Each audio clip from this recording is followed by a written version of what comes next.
বাংলার ঋতুচক্রের দ্বিতীয় ঋতু বর্ষা।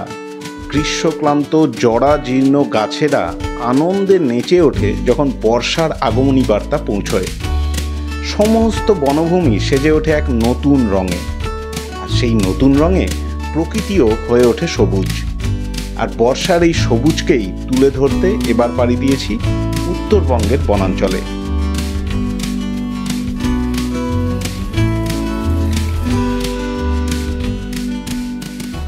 গ্রীষ্মের প্রখর তাপে যখন প্রকৃতি রুক্ষতার চরম সীমায় পৌঁছে যায়, ঠিক সেই সময় আসে বর্ষা।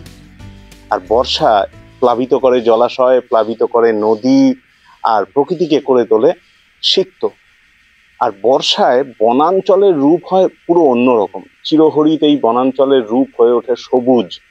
আর সেই বনাঞ্চলকে এক্সপ্লোর করব, সেই বনাঞ্চলকে উপভোগ করব বলেই এই ভিডিও সিরিজে আমি আপনাদের নিয়ে যাব নর্থ বেঙ্গলের ডুয়ার্সে। নমস্কার বন্ধুরা, ভ্রমণ রসিক ভ্লগস চ্যানেলে আপনাদের স্বাগত। আমি তীর্থঙ্কর, আর এই ভিডিও সিরিজে আমি আপনাদের নিয়ে যাব বক্সা জয়ন্তীর জঙ্গলে। সমস্ত পরিকল্পনা মাফিক টিকিট কেটে পরিবার সমেত কলকাতা স্টেশন থেকে শিলচর এক্সপ্রেসে চেপে বসলাম। পরদিন সকালে ট্রেন আমাদের নিয়ে পৌঁছলো নিউ আলিপুরদুয়ার স্টেশনে। ট্রেন লেট থাকায় আমাদের বক্সা পৌঁছতে দেরি হয়ে গেল। বক্সায় ঢুকতে অনুমতিপত্রের প্রয়োজন, সেই মতো ফরেস্ট অফিস থেকে অনুমতিপত্র সংগ্রহ করতে হলো।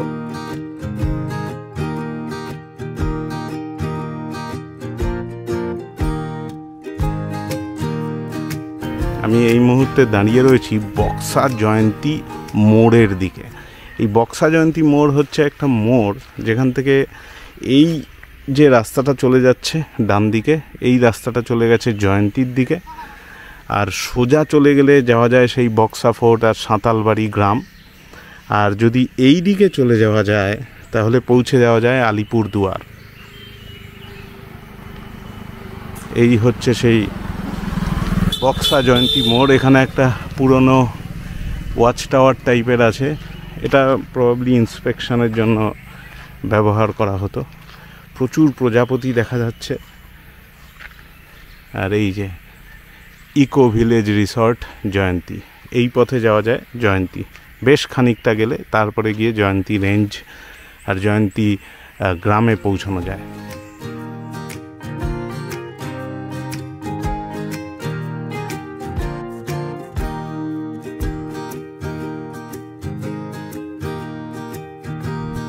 এই মুহূর্তে আমি দাঁড়িয়ে রয়েছি বালা ব্রিজের ওপরে। এটা বক্সা জয়ন্তী রেঞ্জের মধ্যেই পড়ে, আর নিচ দিয়ে ব্রিজের বয়ে চলেছে বালা নদী। এখন জল একেবারেই নেই, সেই জন্য জল শুকনো। দূরে জঙ্গল দেখা যাচ্ছে, আর দেখা যাচ্ছে এই নদীর তীরে কিছু পাখি, যে পাখিগুলোকে রিভার ল্যাপুইং বলা হয়। দুধারের এই বনাঞ্চল ঘেরা এই এলাকাটা অপূর্ব লাগছে। বক্সায় আমাদের থাকার ঠিকানা ডুয়ার্স প্রকৃতি। আগে থেকেই সাফারি বুক করা ছিল হোমস্টেতে, তাই লাগেজ রেখেই চেপে বসলাম সাফারির গাড়িতে। কিছুক্ষণের মধ্যেই আমরা এই বিস্তীর্ণ বনভূমির জয়ন্তী রেঞ্জে প্রবেশ করলাম।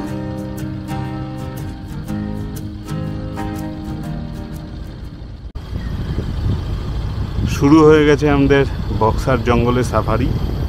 এই আমি গাড়ির উপরে দাঁড়িয়ে এখন সাফারির মজা উপভোগ করছি। আমরা বক্সার ভেতরে ঢুকে পড়েছি, গাড়ি আমাদের এগিয়ে চলেছে। এবার দেখা যাক আমরা কি দেখতে পাই।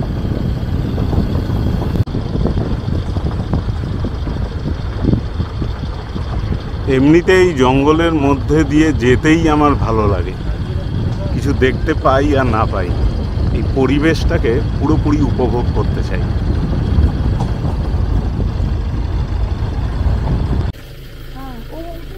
ওইটাই তো বার্কিং ডিয়ার।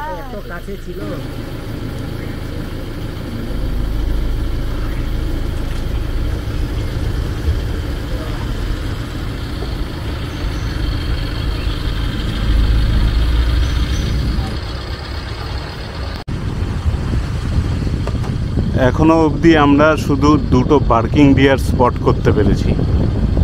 সেটা আপনারা দেখতেও পেলেন। এবার সামনে দেখি আর কি কি দেখতে পাওয়া যায়। এখনও অবধি যতগুলো সাফারি আমি করেছি, যেগুলো আমার এই চ্যানেলে শেয়ার করা রয়েছে, তার মধ্যে সবথেকে বেস্ট সাফারি হচ্ছে এইটা, যেটা এখন আমি করছি। আশা করি আপনারাও বুঝতে পারছেন কেন। কারণ জঙ্গলটা বেশ ঘন, রাস্তা অতটা ভালো নয়, গাছগুলো পুরো 100 বছর পুরনো গাছ, শ্যাওলা পড়ে গেছে গাছে, আর সময়টা বর্ষাকাল। সব মিলিয়ে প্রকৃতির যে মজাটা আমি উপভোগ করতে চেয়েছিলাম সেটাই পাচ্ছি এই বক্সার টাইগার রিজার্ভে এসে। আশা করি আমি ঠিক যতটা মজা করতে পারছি, যদি আপনারাও প্রকৃতিপ্রেমী হন, ঠিক ততটাই মজা আপনারাও করতে পারছেন।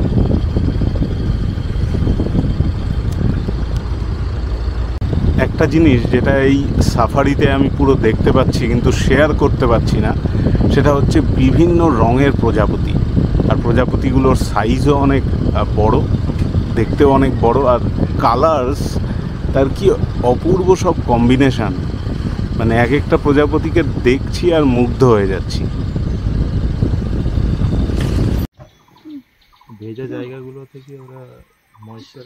ভেজা জায়গা থেকে ওরা মিনারেলস কালেক্ট করে।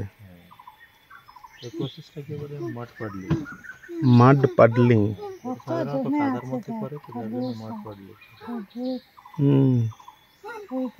অদ্ভুত, প্রত্যেকটার আলাদা আলাদা কালার, কি সুন্দর দেখতে। লাগ ভালো থাকলে আজকে মহাকালে প্রচুর পরিমাণে বাটারফ্লাই দেখতে পারেন আপনারা। আচ্ছা, এরকম যদি রোদ লেগে যায়। এবার আমরা চলেছি আরো ভেতরের দিকে। প্রতি মুহূর্তে এই সাফারি রোমাঞ্চকর হয়ে যাচ্ছে। সবসময় মনে হচ্ছে কিছু একটা দেখতে পাবো, কিছু একটা দেখতে পাবো।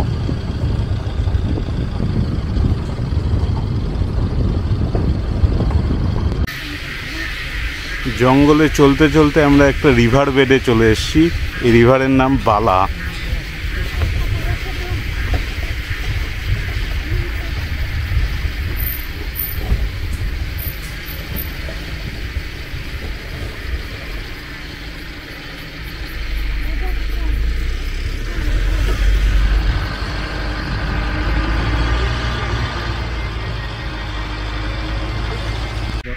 বৃষ্টির জলের উপরেই নির্ভরশীল এটার জল।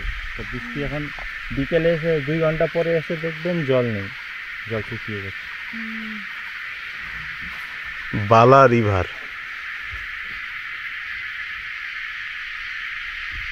এই যে এই বালা রিভার বেড থেকে আবার আমরা জঙ্গলে ঢুকে পড়েছি, আর গাড়ি এগিয়ে চলেছে। আবার আমরা আশেপাশে চোখ রাখছি, যদি কোনো ওয়াইল্ড লাইফ সাইটিং হয়।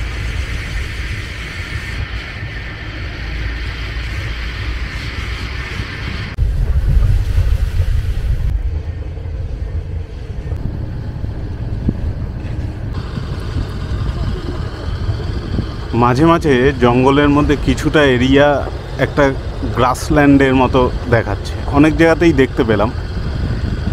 এই গ্রাসল্যান্ডের এরিয়াগুলো জঙ্গলের তৃণভোজী প্রাণীদের বিচরণ ক্ষেত্র। ওরা এখানে এসে ঘাস খায়, এবং এখানে যে শুকনো ডালপালা যেগুলো মাটিতে পড়ে থাকে, অনেক সময় ওই বড় গাছের গুঁড়ির মধ্যে লবণ দিয়ে দেওয়া হয়, আর ওরা লবণ চাটতে ওখানে আসে, প্লাস ঘাস খেতেও আসে। জলাশয়ের ধারেও লবণ দেওয়া হয়, সেখানে ওরা লবণ চাটতে আসে।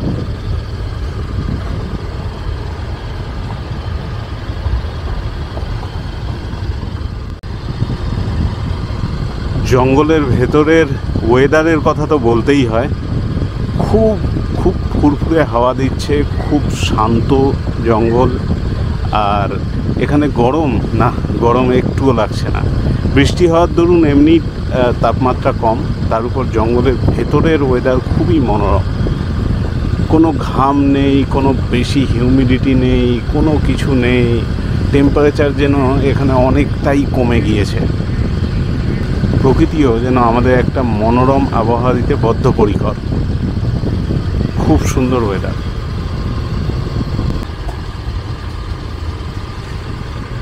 আমাদের সমস্যাটা হয়েছে ট্রেন ভীষণ লেট করেছে, আর এত ঝুল ট্রেন, এই যে একটা বার্কিং ডিয়ার দৌড়ে গেল।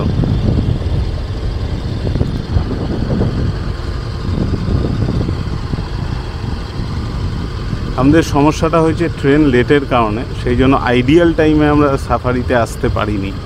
আমাদের সাফারিতে আসতে আজকে বেলা 9:30 হয়ে গেছে, তাই 9:30 পরে সাইটিংটা অতটা ভালো হয় না। খুব ভোরের দিকে এলে অনেক বাইসান ফাইসানও দেখতে পাওয়া যেত। তাও আমরা অনেক কটা বার্কিং ডিয়ার দেখেছি এই সাফারিতে। এক্ষুনি আমি একজোড়া পাইড হর্নবিল দেখেছি, কিন্তু দুঃখিত ছবি তুলতে পারিনি, অনেকটা দূরে ছিল।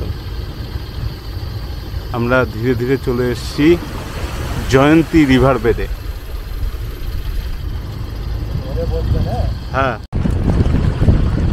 ওই দূরে পাহাড় দেখা যাচ্ছে, মেঘে যদিও ঢাকা, কিন্তু পাহাড় আর পাহাড়কে ঘিরে থাকা বনাঞ্চল।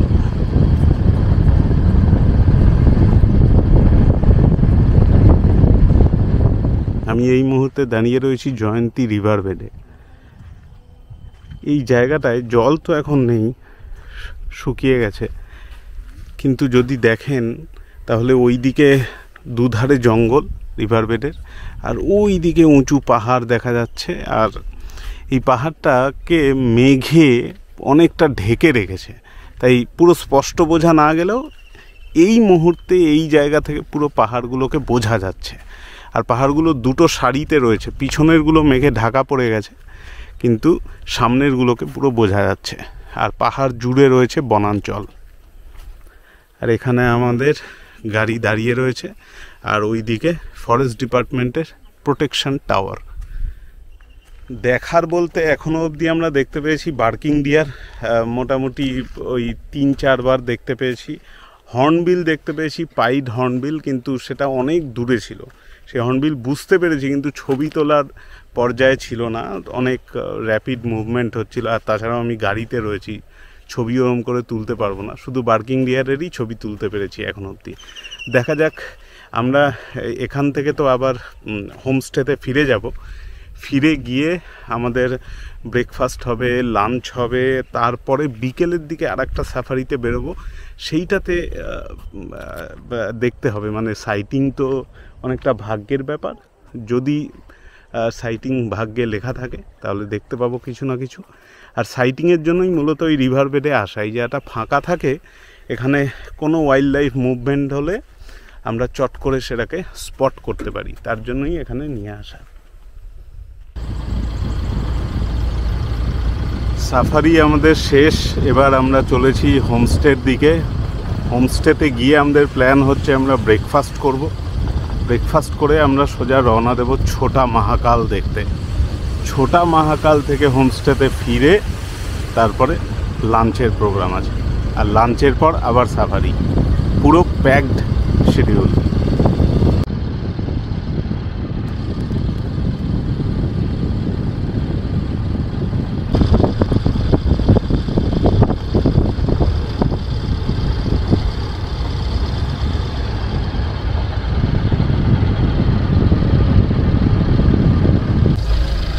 এই যে জঙ্গল ফাউল,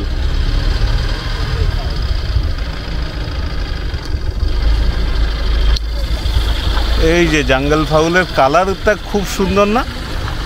এটা বুড়ো হয়ে গেছে একটু। হ্যাঁ হ্যাঁ, তার জন্য নয়তো এর স্পিড বহুত হাই থাকে।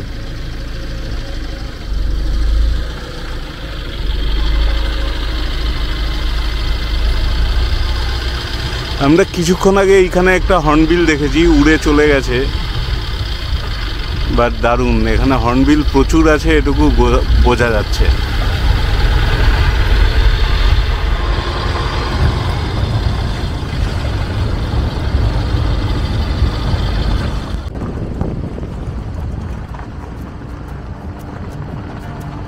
সাফারির শেষে হোমস্টেতে ফিরে এসে ব্রেকফাস্ট করলাম, তারপর আমরা আবার বেরিয়ে পড়লাম ছোটা মহাকালের উদ্দেশ্যে, কারণ আবহাওয়া যে কোনো সময় খারাপ হয়ে যেতে পারে।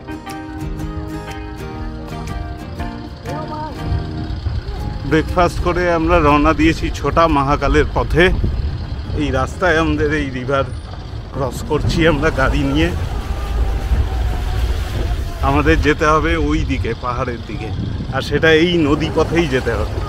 এখানে জল বাড়লে ওদিকে আর যাওয়া যাবে না। আর আকাশের অবস্থা দেখুন, মেঘলা করে আছে। সেই মতো একটা রিস্ক আমরা নিয়েছি, আমরা চলেছি। এবার দেখা যাক কমপ্লিট করে আসতে পারি নাকি। কিন্তু এই দৃশ্য অপূর্ব দৃশ্য। বর্ষাকালেও প্রকৃতি নিজেকে ঢেলে সাজিয়েছে। আহা, ও পুরো মনে হচ্ছে রোলার কোস্টারে বসে আছি। এগুলো কিন্তু বর্ষায় নদী পুরো একেবারে ভরাট থাকে, তখন এই জায়গায় গাড়ি নিয়ে আসা যায় না, তখন পুরোটাই জল থাকে। কিন্তু এখন অতটা মানে নদী প্লাবিত হয়নি বলে আমরা গাড়ি করে নিয়ে যেতে পারছি। ওই দূরে দেখা যাচ্ছে রিভারের স্ট্রিম। এই যে গাছ, দূরের সেই পাহাড়গুলো আর এখন কাছে চলে এসছে। এই যে পুরো জঙ্গলের কাছ দিয়ে আমরা রিভার বেড দিয়ে এগিয়ে চলেছি ছোটা মহাকালের পথে।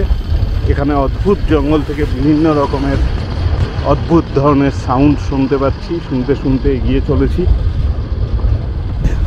যে পাহাড়গুলো আপনাদের তখন দেখাচ্ছিলাম মেঘে ঢাকা পড়েছে, এখন সেইগুলো হাতের কাছাকাছি চলে এসছে, আর আমরা স্পষ্ট দেখতে পাচ্ছি সেই পাহাড়গুলো।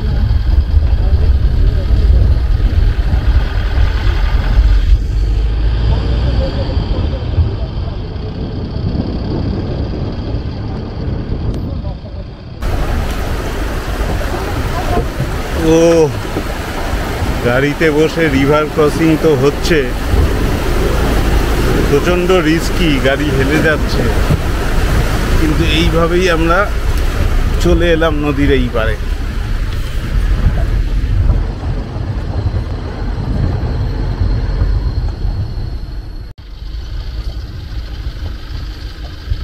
কি অপূর্ব দৃশ্য! রিভার বেড দিয়ে আমরা চলে এসেছি এই বিশাল পাহাড়ের পাদদেশে।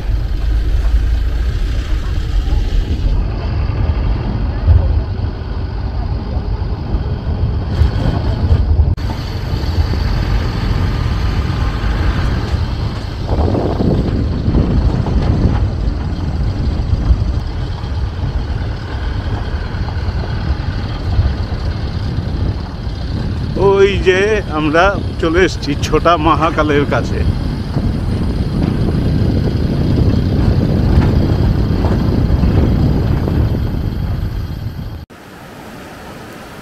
আমরা চলেছি ছোটা মহাকালের পথে। ছোটা মহাকাল যেতে গেলে ওই দিকে সিঁড়ি দিয়ে উঠে যেতে হবে। তো এই তার আগে আমাদের এই রিভারটাকে ক্রস করতে হবে। এটা খুবই রিস্কি বিজনেস। ক্যামেরা ধরে থেকে ক্রস করা যাবে কি না জানি না, বাট সে না করাই ভালো। ফালতু ক্যামেরাই জলের মধ্যে পড়ে যাবে। কিন্তু এইখানকার দৃশ্যটা অসাধারণ।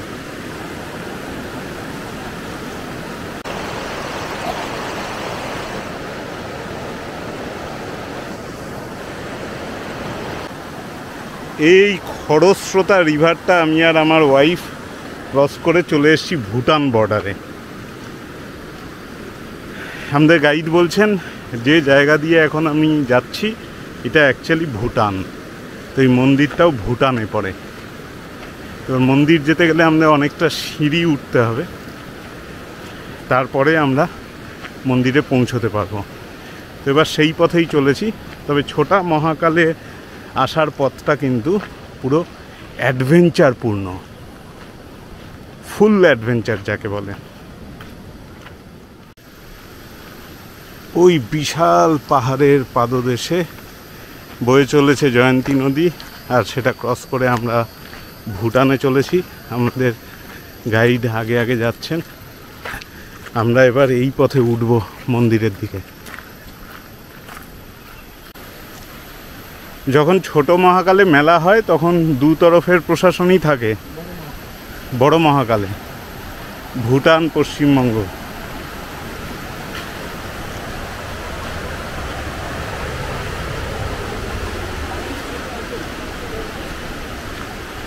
বা এটা অনেকটা উপরে উঠতে তো হবে।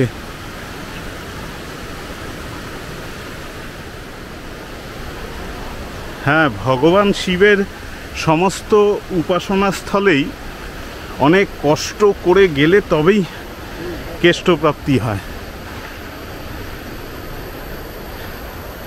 এই রকম জায়গাতেই অবস্থান করেন দেবাদিদেব মহাদেব। বাহ, এই তো এই সেই ছোট মহাকালের গুহা আর মন্দির। এইখানেই বসবাস করছেন দেবাদিদেব মহাদেব। তিনি এই স্থানেই প্রাকৃতিকভাবে অধিষ্ঠিত।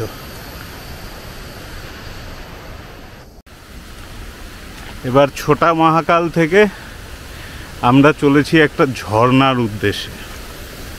এই ঝর্ণাটাকে ছোট মহাকাল ঝর্ণা বলে, তাই তো? ছোট মহাকালের ঝর্ণা। ছোট মহাকালের ঝর্ণা।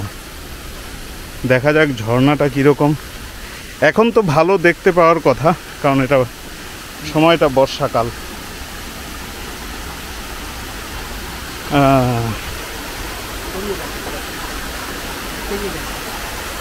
পেরিয়ে যেতে হবে, তাই তো?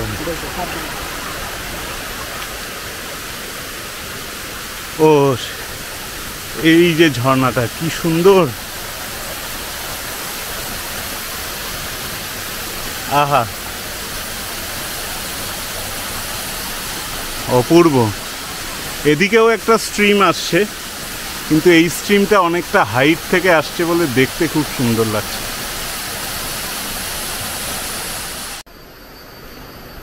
আমরা নেমে এসেছি ছোটা মহাকাল থেকে।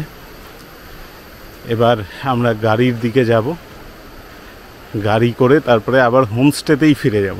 হোমস্টেতে ফিরে একটু রেস্ট, লাঞ্চ আর স্নান টান করে আবার বিকেলের দিকে আমাদের সাফারিতে যাওয়ার প্ল্যান।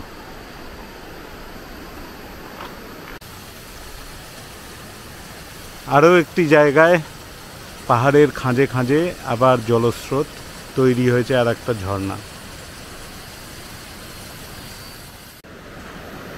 শেষমেশ রিভার ক্রস করে আমি চলে এসেছি এই পারে। এবার গাড়িতে উঠে হোমস্টেতে ফেরার পালা।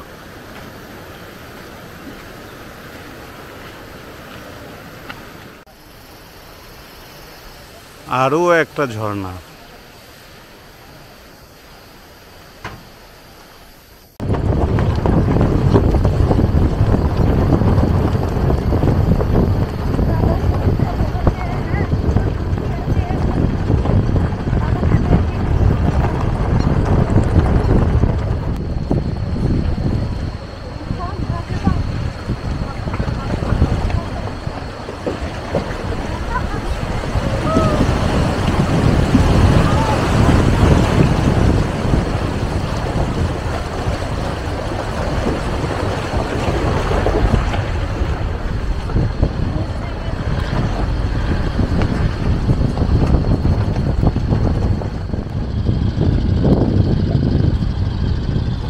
ওয়েদার র্যাপিড চেঞ্জ হচ্ছে।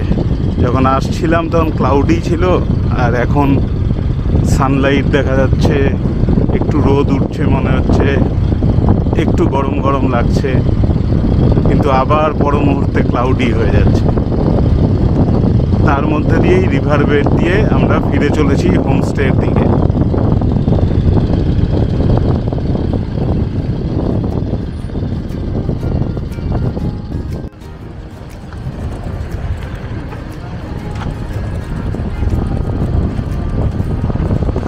মহাকাল ঘুরে এসে স্নান করে সেরে নিলাম মধ্যাহ্নভোজ।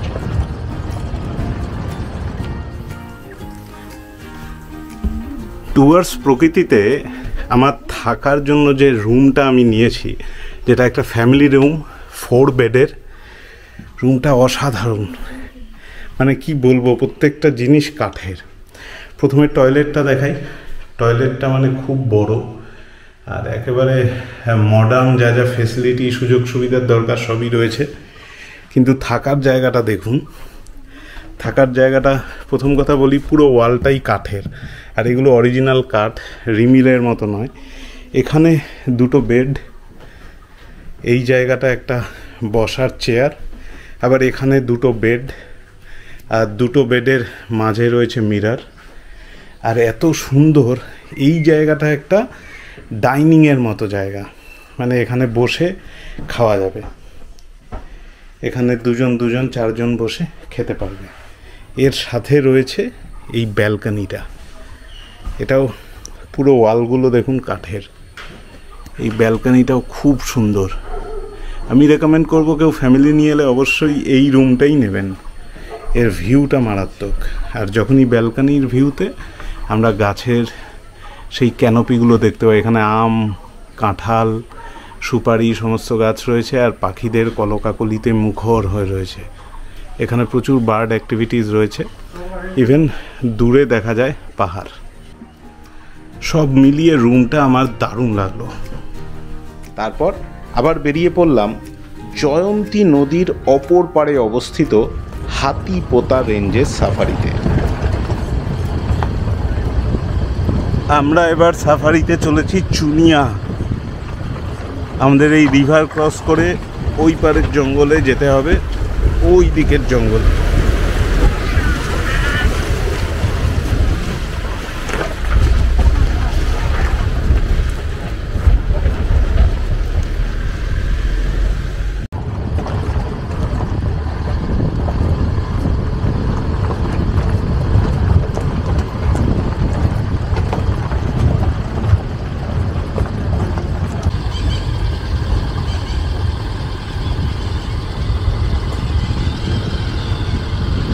চারিদিকে টিয়া পাখির আওয়াজ, প্রচুর টিয়া পাখি।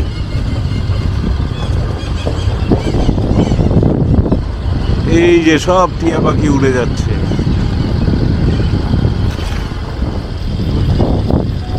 এই জঙ্গলটা অনেক বেশি নিরিবিলি, অনেক বেশি নির্জন। এখানে অন্য কোনো গাড়ি আমরা তো দেখতে পেলাম না এখনো অবধি। আমরা অনেকটাই ঢুকে চলে এসেছি। এখানে পাখি বলতে প্রচুর টিয়া পাখি দেখা যাচ্ছে। টিয়া পাখিদের অ্যাক্টিভিটিস এই সময় বেশি হয়, আর বেশ কিছু পোকামাকড় আর অন্যান্য ইনসেক্টসের আওয়াজ। এই নিয়ে আমরা সাফারি শুরু করেছি। অনেক দূরে আমি দেখতে পাচ্ছি একটা গাড়ি, তার মানে অলরেডি কোনো গ্রুপ এখানে সাফারি করছে বা অন্য কোনো কারণে দাঁড়িয়ে আছে।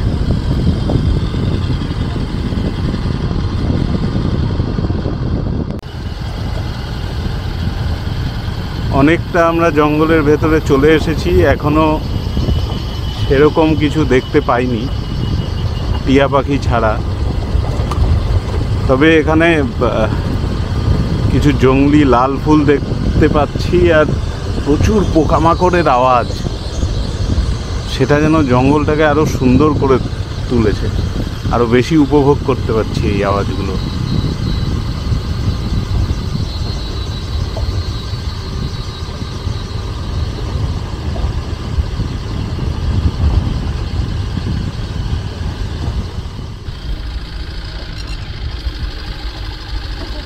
এইমাত্র বেশ কয়েকটা হর্নবিল দেখা গেছে ওদিকে, তো যাচ্ছি। যদি ভালো পজিশন থাকে তাহলে অবশ্যই ছবি তুলব।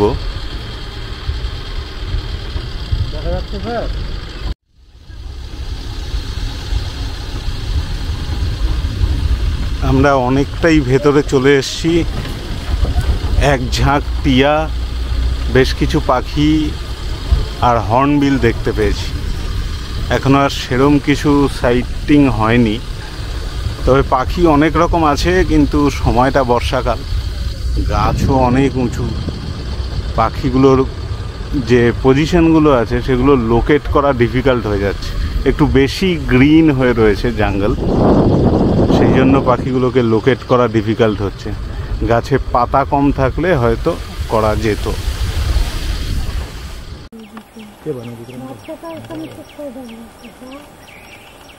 হাতি দেখতে পেলাম, সার্থক হলো সাফারি। এরা আবার এই পাশে আছে। বেবিটা পেরিয়ে আসবে দেখতে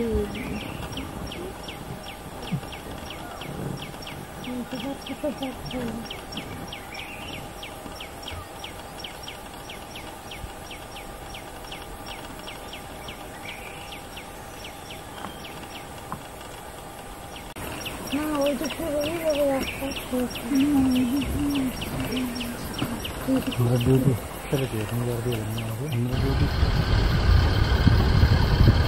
এই সাফারিতে এখনো আমরা 8টা হাতি দেখেছি। হাতি, একদল হাতি এক জায়গায় দাঁড়িয়েছিল, সেখানে ঘাস খেতে এসছিল। হাতিদের দেখে, হাতিদের ভিডিও তুলেও আমরা আরও জঙ্গলের মধ্যে চলে এসেছি। আমি আর একটা জিনিস দেখেছি, একটা সার্পেন্ট ঈগল আমার চোখে পড়েছে, কিন্তু প্রবলেমটা এটাই যে গাছ বড়, জঙ্গল এখন অনেকটাই গ্রিন, সেই জন্য পুরো পজিশন লোকেট করা যাচ্ছে না। আর আমার ক্যামেরা মানে অত বড় লেন্স নয় যে আমি ভালো করে ছবি তুলতে পারবো। যাই হোক, যাদের বড় লেন্স থাকবে তারা আসলে তারা অনেক বেশি উপকৃত হবে, অনেক বেশি ছবি তুলতে পারবে।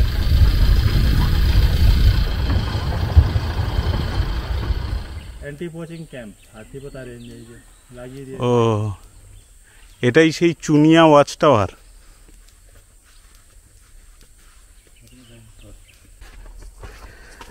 আমি এবার চলেছি চুনিয়া অ্যান্টি পোচিং ক্যাম্প। সিঁড়ি দিয়ে উঠে দেখি এখান থেকে কি দেখা যায়। এটার চারিদিকে ইলেকট্রিক ফেন্সিং আছে।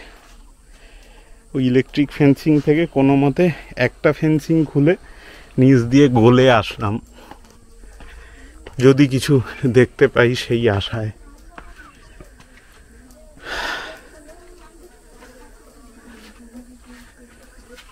এটা ক্যাম্পের অফিস, এখন তালা মারা।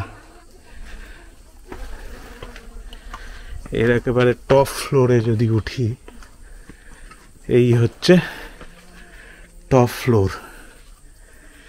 এখান থেকে সব ক্যানোপি ফ্যানোপি সবই দৃশ্যমান। কিন্তু এই আফটারনুনে বার্ডিং অ্যাক্টিভিটিস কম, তাই বার্ড দেখা যাবে না। অন্য কিছু দেখা গেলেও যেতে পারে, ভালো করে খুঁজতে হবে।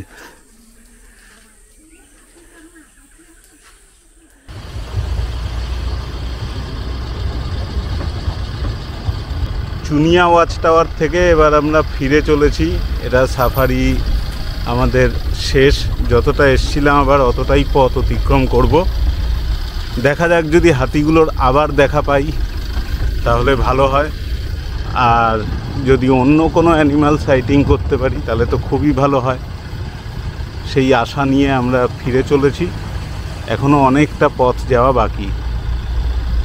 যে জিনিসটা আমি এখানে খুব বেশিভাবে দেখতে পাচ্ছি সেটা হচ্ছে অনেক রং বেরঙের প্রজাপতি সব সময় উঠছে।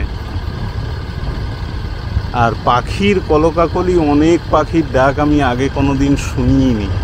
এই জঙ্গলের মধ্যে তাদের ডাকগুলো তীব্রভাবে বোঝা যাচ্ছে। এই নিয়েই চলছে আমাদের সাফারি। এবার আমরা শেষের পর্বে এসে উপস্থিত হয়েছি।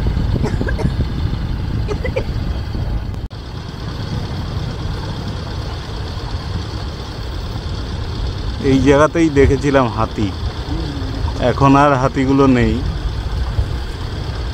এই জায়গাতে ঈগলও দেখেছিলাম।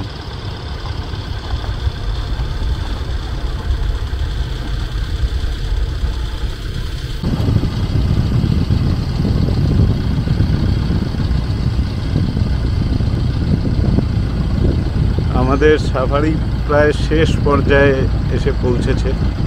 এবার আমরা জয়ন্তী রিভার বেডের কাছে চলে এসেছি। এখনই এখানে একজোড়া বনমোরগ দেখতে পেলাম।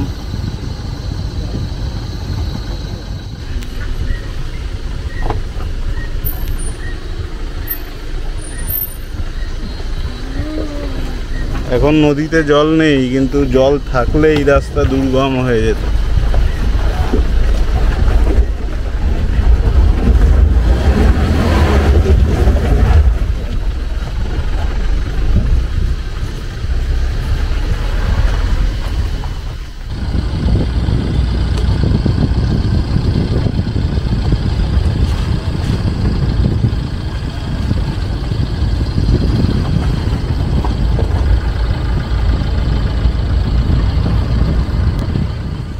ভুটিয়াবস্তি ওয়াচ টাওয়ারে উঠছি।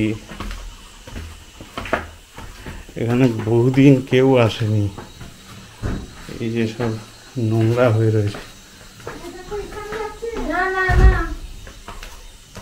আসতে পারে।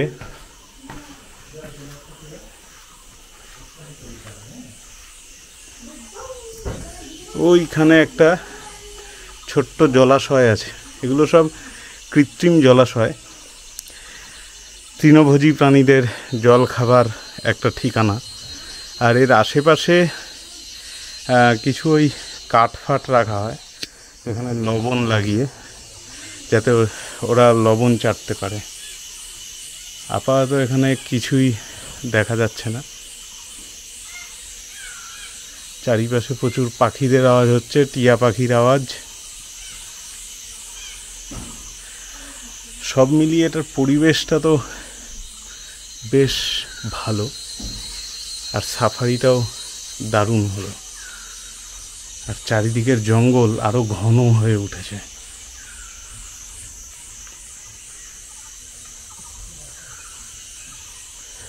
বর্ষাকালের জঙ্গল এত ডেন্স, চারিদিকে কোনো জায়গা খালি নেই, চারিদিকে আগাছা।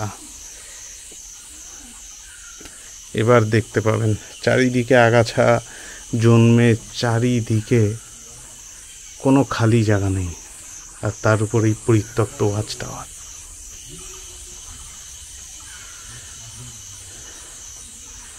এখান থেকে আরও উপরে উঠে খুব একটা লাভ নেই, কারণ প্রচণ্ড নোংরা, প্রচণ্ড গন্ধ এখানে। তাই আমরা এখান থেকেই নেমে যাব। এখানে সোলার সেল লাগানো আছে, সোলার সেল দিয়ে হয়তো কিছু করা হতো বা করা হয়।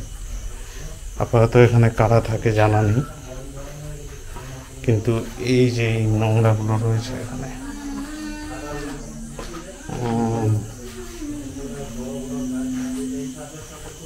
এই হচ্ছে ভুটিয়াবস্তি ওয়াচ টাওয়ার।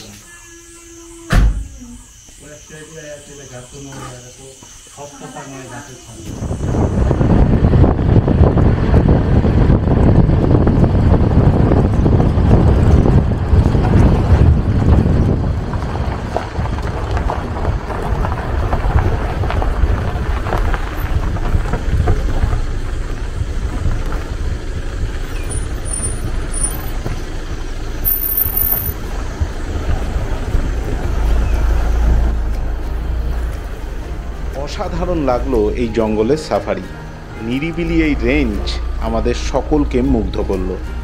এরপর সন্ধেবেলায় ফিরে এলাম হোমস্টেতে।